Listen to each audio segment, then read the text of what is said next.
Here's a Beyond the Pitch podcast quick hit from the WVSA Digital Network. Before I answer your question, you mentioned something that reminds me of a concept that I think would be helpful in understanding. There is a professor at the Stanford Business School named Jeff Pfeffer, and he talks about this idea called the romance of leadership. And leadership in this example, we can interchange with coaching. Essentially what it says is that there's this myth that people who get into a leadership position feel that the way that they add value is to be hands-on or is to be doing something dramatic and noticeable.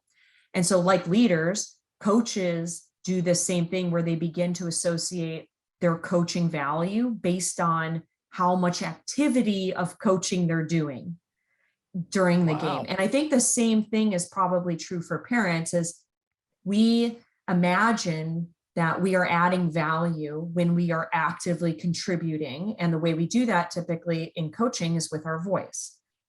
Now, unfortunately, this is heightened for a coach, especially in a game, because they feel like they have to prove themselves sometimes to parents to show that they're coaching.